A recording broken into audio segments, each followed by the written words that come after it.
Assalamualaikum warahmatullahi wabarakatuh.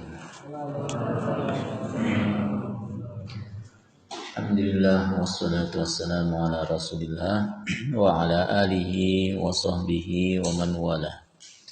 Kita buka Quran surat Al-An'am ayat 145. A'udzu billahi minasy syaithanir rajim.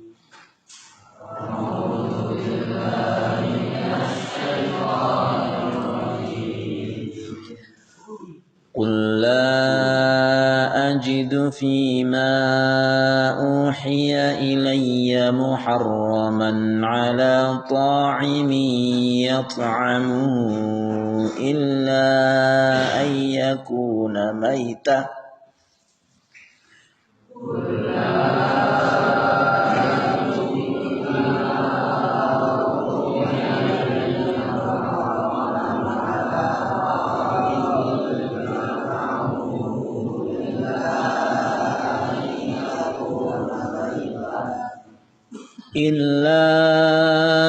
يكون ميتة أو دما مسفوحا أو لحم خنزير فإنه رجس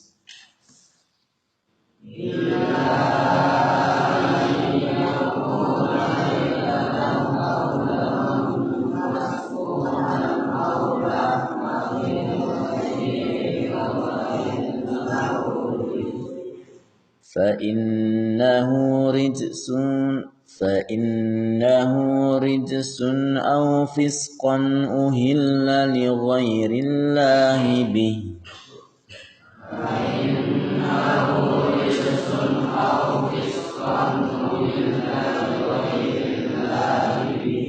فمن اضطر غير باغ ولا عاد فإن ربك غفور رحيم.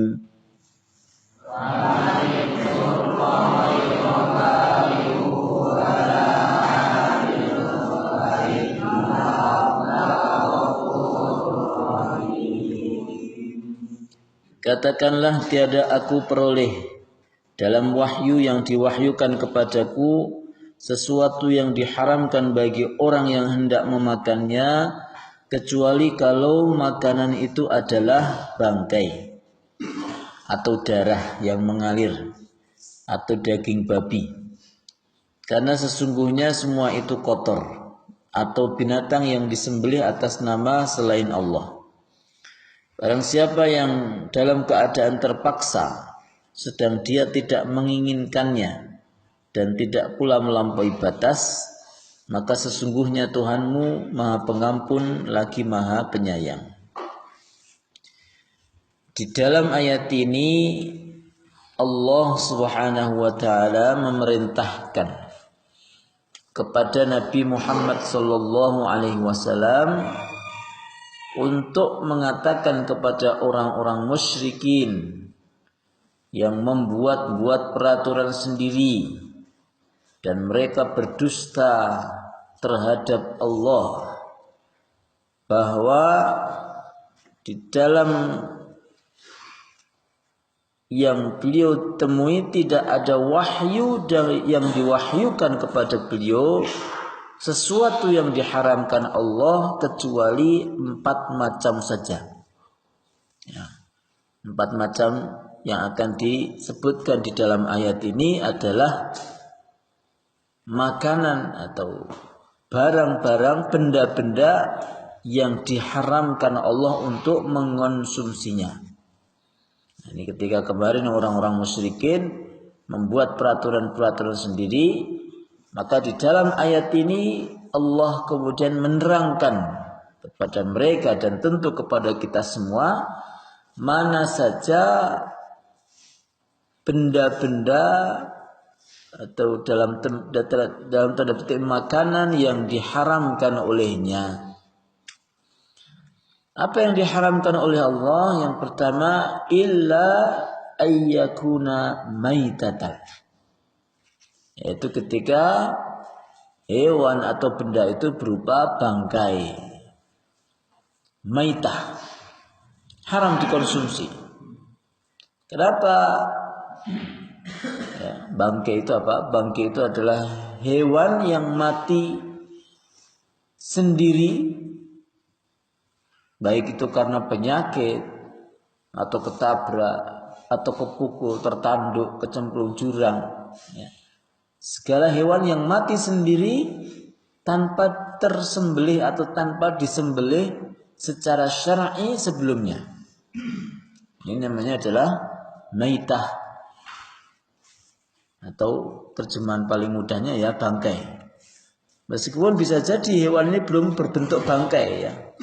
Karena mau menerjemah kalimat maitah yang paling pas itu sulit mungkin dalam bahasa Indonesia, karena bisa jadi ada hewan yang dia belum, karena konotasinya kalau bangkai itu kan kayak sudah busuk ya. Tapi bisa jadi ada hewan ya dia belum busuk, ya, belum busuk, masih seger gitu ya.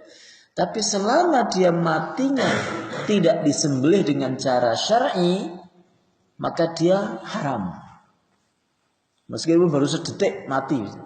Misalnya kayak tadi, hewan ketabrak mobil atau hewan kena penyakit, dia mati sendiri. Atau hewan tertanduk, adu banteng, terus mati dua-duanya seketika. Maka ini tetap disebut sebagai maitah atau hewan yang tidak boleh dikonsumsi. Au daman masfuhan, atau yang kedua adalah darah yang mengalir. Ya, segala darah yang mengalir berarti jumlahnya banyak. Ya, maka ini diharamkan oleh Allah melalui ayat ini ya. Daman masfuhan di sini bisa jadi mengalirnya itu keluar dari tubuh hewan itu karena luka, kemudian ditampung, ya, terus digoreng misalnya, haram. Atau karena hewan itu disembelih, kemudian keluarlah darahnya netes, ya, mengalir, maka darah ini haram dikonsumsi. Tapi ada di sana darah yang halal dikonsumsi. Apa? Darah yang tidak mengalir, yang dia nempel atau masih bercampur dengan daging. Misalnya kita nyembelih ayam atau nyembelih kambing, ya, dan tidak kita cuci, kita langsung potong-potong dagingnya. Nah, situ ada darah-darah yang nempel di situ. Maka langsung kita cemplungkan di, misalnya di wajan, di minyak, atau langsung kita godok, maka darah itu yang masih bercampur dengan daging itu halal. Karena larangannya Allah adalah damam masfuha, darah yang mengalir. Kalau ini hanya tercampur dengan daging. Demikian juga organ tubuh yang dia mirip dengan darah, ya. Dan ini disebut oleh Rasulullah ini sebagai darah, yaitu apa? Limpa dan hati. Ya, limpa itu kan kalau kita pegang itu kayak darah, kayak gumpalan darah, ya, yang warnanya merah keputih-putihan. Maka ini halal. Kemudian juga hati, ya, yang warnanya merah pekat, ya. Ini juga halal meskipun dia seperti darah. Jadi di sini yang dilarang oleh agama, oleh syariat kita adalah darah yang mengalir. Tidak boleh mengkonsumsi, ya, kalau di Jawa ini ada namanya sareh atau didih, yaitu sebuah makanan, ya, dia berasal dari darah yang ditampung kemudian digoreng kayak tahu, ya, haram. Atau di beberapa tempat ada orang yang menampung darah binatang apa itu, dicampur katanya untuk obat, terus diminum. Apapun alasannya, ya, untuk biar hilang hausnya atau untuk menghilangkan penyakitnya, semua nggak boleh. Alasan apapun mengkonsumsi itu artinya memasukkan, ya, darah ini ke dalam tubuhnya melalui tenggorokan, melalui kerongkongan, maka itu hukumnya haram. Tapi kalau masukkan darah bukan melalui cara minum seperti orang donor darah, maka nggak apa-apa. Karena orang donor itu semua sepakat itu bukan minum. Ini masukkan melalui jalur lain. Au lahma khinzirin. Kemudian yang ketiga yang diharamkan oleh Allah di dalam Al-Quran ini adalah lahma khinzir, daging babi. Daging babi jenis apapun, itu babi peliharaan atau babi liar,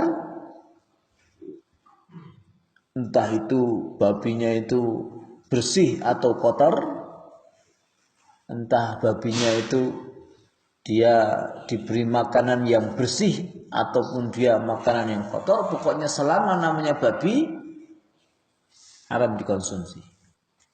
Termasuk juga persilangan atau peranakan babi dengan hewan lain. Misalnya babi selingkuh sama kambing, ya, terus punya anak namanya bambing, misalnya.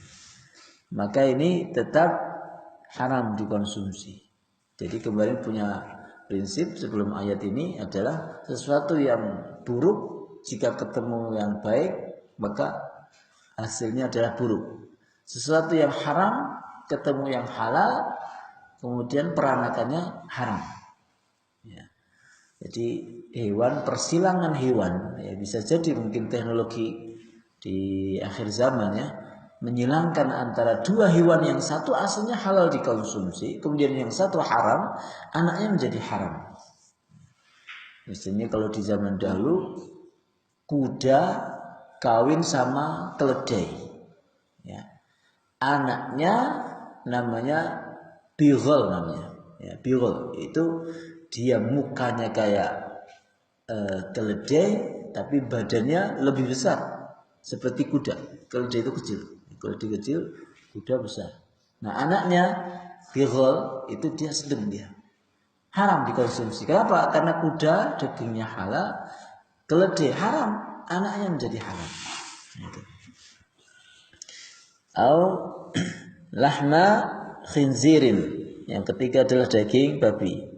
Daging babi memang ayat ini menyebutnya daging, tapi maksudnya adalah seluruh bagian babi. Ya. Mbok itu tulangnya, mbok itu jeroannya, termasuk juga kulitnya, bahkan lemaknya yang biasa dipakai untuk minyak, maka itu haram dikonsumsi. Maka ini pentingnya belajar tafsir, ya, menafsirkan suatu ayat itu tidak letter-like, tapi melalui penjelasan para ulama. Yang menyebutnya di sini adalah daging, tapi yang dimaksud Allah adalah segala bagian dari babi itu. Memang menyebutnya di sini adalah makan, tapi bukan hanya makan, tapi memanfaatkan semua, ya, bagian dari benda-benda yang haram ini nggak boleh. Jangan nggak cuma makan, ya, memanfaatkan. Misalnya daging babi mau dipakai kulitnya untuk keset misalnya. Kok daging babi? Babi ya, hewan babi kulitnya dipakai untuk keset, nggak boleh. Atau bulunya babi dipakai untuk kuas, tetap tidak boleh, haram. Fa innahu ridsun, maka sesungguhnya benda-benda ini kotor. Kotor maksudnya sesuatu yang buruk, yang tidak layak untuk dimakan. Hewan-hewan ini, benda-benda ini diciptakan oleh Allah bukan untuk dikonsumsi, tapi untuk hal lain. Au fisqan uhilla li ghairi, au fisqan ridsun au fisqan, atau sebuah bentuk kefasikan. Jadi mengkonsumsi barang-barang ini adalah bentuk kefasikan. Uhilla li ghairillahi bih, atau hewan yang disembelih dengan tidak menyebut nama Allah. Ini jenis yang keempat. Hewan yang diharamkan oleh Allah yang keempat adalah segala hewan yang disembelih. Ya, dia memang disembelih, bukan seperti maitah. Maitah itu tidak disembelih. Ini uhilla li ghairillah. Disembelih tapi apa? Li ghairillah. Niatnya bukan untuk Allah. Misalnya ada hewan disembelih diniatkan untuk berhala, untuk penunggu gunung ini, untuk penunggu samudra ini, untuk jin. Hewan-hewan yang disembelih untuk dipakai sesajen, ya, meskipun hewan itu berupa sapi atau kambing, ayam yang pada aslinya itu halal, tapi ketika disembelih diniatkan untuk berhala, untuk selain Allah, maka menjadi haram. Ini kalau misalnya antum nemui ada sebuah sesajen, ya, di samping pohon gede, atau kadang ada juga orang buat sesajen ketika mau buat hajatan, ya. Buat hajatan dia motong ayam khusus, kemudian nanti diletakkan di pojok-pojok rumah atau di mana. Ini haram dimakan, haram dikonsumsi. Selama itu berupa hewan yang disembelih. Tapi kalau bukan berupa hewan, artinya dia berupa buah-buahan atau sayur atau nasi, ya, maka boleh nggak dikonsumsi? Boleh, ya, untuk menghindarkan dari kemubadiran. Tapi kalau hewan, ya sembelihan, ya, maka larangannya adalah jelas di dalam ayat ini. Famanirturra. Ya, sebelumnya sebenarnya di dalam Al-Quran ini disebutkan hanya 4, di dalam ayat ini hanya disebutkan 4 hewan saja, 4 bisa dibilang makanan atau minumannya, benda lah gitu ya. 4 benda yang diharamkan untuk dikonsumsi, yaitu 4 di sini. Tapi pertama tentu adalah tadi maitah, kemudian yang kedua adalah darah yang mengalir, ketiga adalah babi, kemudian yang keempat adalah segala hewan yang disembelih atas nama selain Allah. Tapi Rasulullah memberikan tambahan, dan apa yang disebut oleh Rasulullah ini juga wahyu dari Allah. Ada hewan-hewan atau benda-benda lain yang diharamkan oleh Allah Subhanahu wa taala. Apa contohnya? Nah, misalnya di dalam sabda Rasul atau dalam riwayat Ibnu Umar, beliau menyebutkan nahan Nabi sallallahu alaihi wasallam an luhumil humuril ahliyah. Ya, Rasulullah melarang memakan daging keledai peliharaan yauma Khaibar. Keledai, ya, yang disebut di dalam ayat ini. Keledai peliharaan, keledai ingon. Ya, keledai kan ada 2, keledai peliharaan dan keledai liar di hutan. Bukan keledai lucu-luculan loh, ya. Betul-betul liar aja. Kalau keledai liar yang ada di hutan-hutan itu halal. Tapi kalau humurul ahliyah, keledai yang biasa dipakai untuk para petani, di sini jarang orang pakai keledai, ya. Tapi kalau di Mesir itu betul-betul para petani itu sahabat keledai, atau kebalik, ya, keledai itu sahabat petani. Jadi di sana itu orang mau ke sawah, ke kebun, ke sungai, ya, mesti naik keledai. Karena keledai itu hewannya kecil, tapi awalnya kuat, kosong.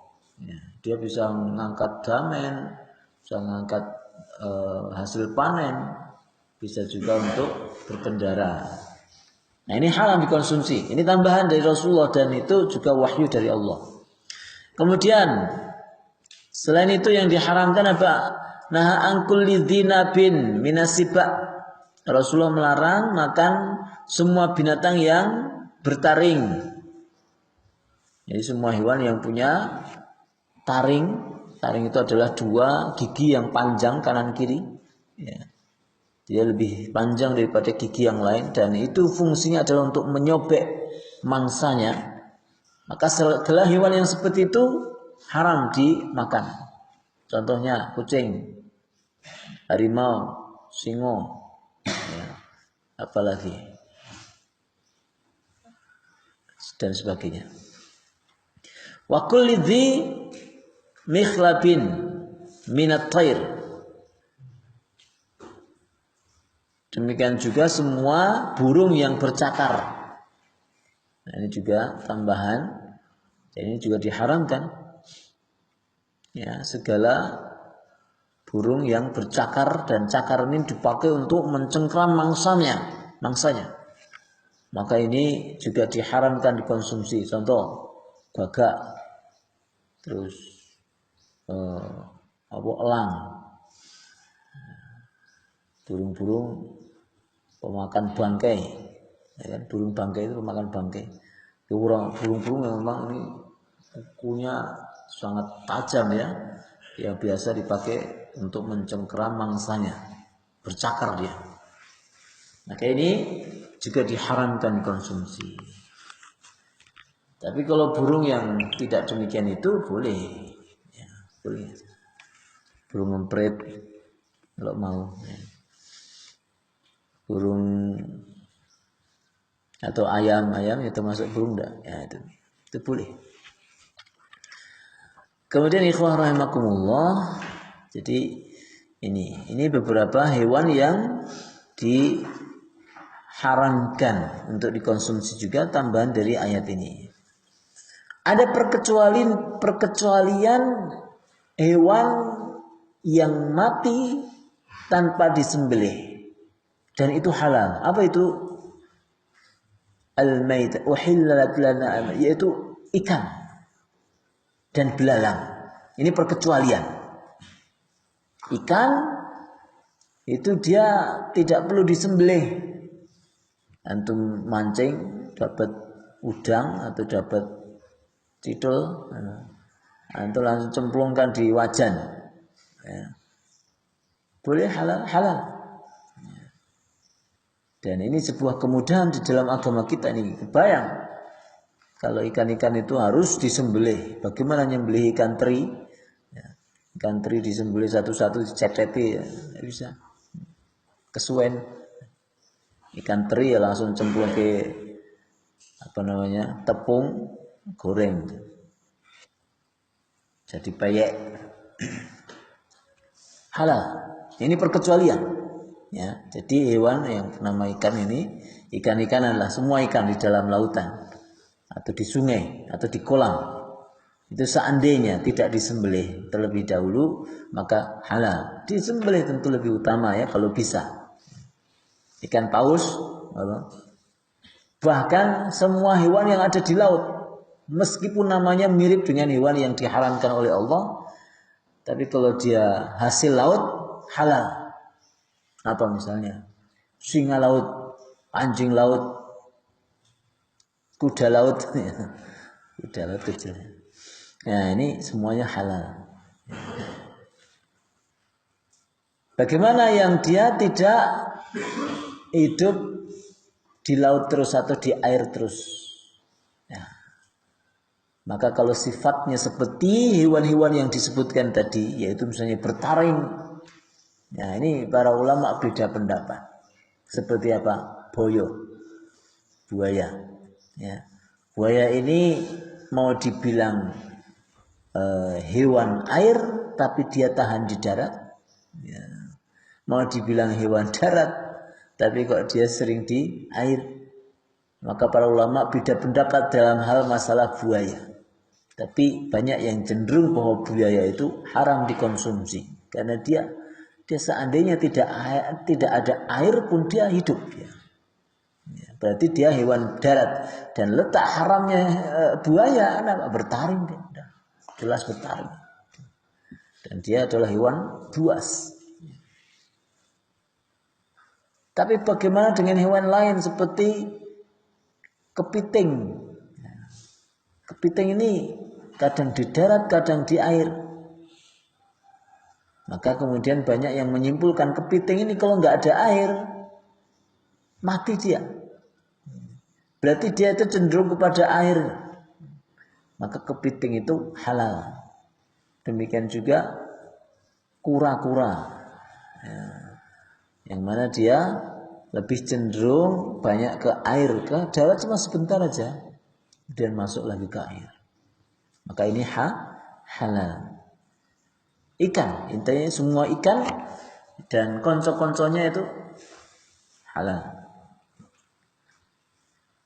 Guyonan para ustadz dulu, saya sampai ingat betul waktu pondok itu. Semua yang di laut itu halal kecuali kapal selam katanya. Ingat itu. Sampai sekarang ingat. Uhillat lana maitatan.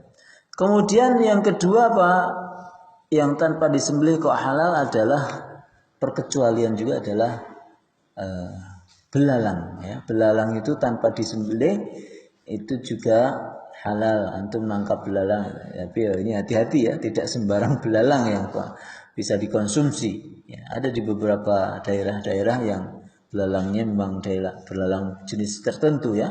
Dia tangkap, masukkan di plastik ya, atau ditusuk langsung bawa pulang.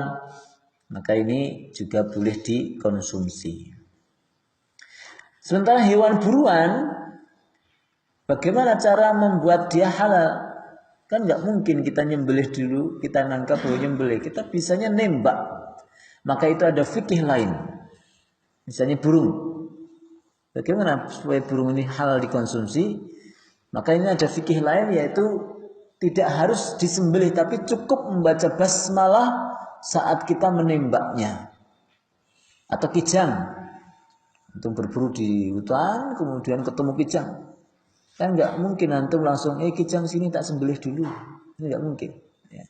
Antum bisanya adalah nembak atau manah ya, atau membuat pakai jaring gitu ya. Antum langsung misalnya bismillah tembak der, mati dia, halal. Karena ini fikihnya nanti namanya fikhu as-said ya, ada hukum tersendiri bagi hewan-hewan yang liar di hutan.